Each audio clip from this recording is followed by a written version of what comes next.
Бишмилла кыздар, калдарыңыз калай? Менин каналыма кош келипсиздер. Бүгүн сиздер менен өзүм тапшырышка жасайтын ош пельмен бауырсактын рецептисимен бөлүскүм келип туруп, өтө кытырлаак ары өтө дамдуу болот. Міндетті түрдө дәл осы рецептпен жасап көрүүгө кеңеш беремин.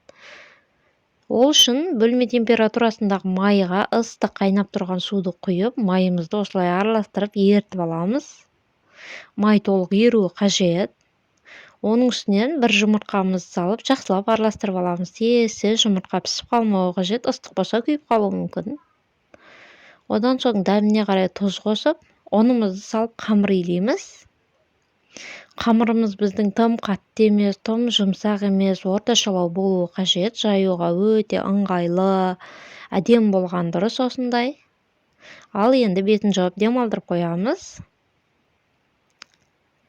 Пишкен картоптың, яғни картошканын үстүнө туз жана борчту салып, жакшылап вилка менен езип, пюре жасап аламыз.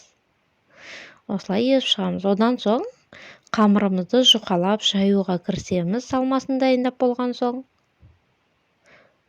Камыр өтө адеми жайылат. Тым жука эмес, тым калың эмес, орточолоо этип жайган дурус. Себеби тым жука болсо да болмайды кагаздай, тым катты калың болсо да болмойт. Сол үчүн өздөрүңүз байкап, камырга карайлап жаясыздар. Міне осулай кесүүгө дайындап аламыз. Мант сыяктуу этип кесип чыгабыз.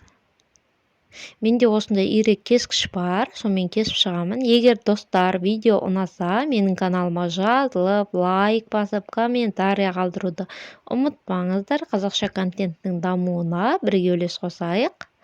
Осулай кесип чыгабыз. Одан соң биринин үстүнө бирин коюп чыгабыз. Міндетті түрде 3 бұрышты болып тұрған шетін осылай кесіп тастаңыз. Артық шетін қалған бөлігін 4 бұрыш етіп әдемілеп кесіп шығамыз. Түйуге ыңғайлы болады әрі.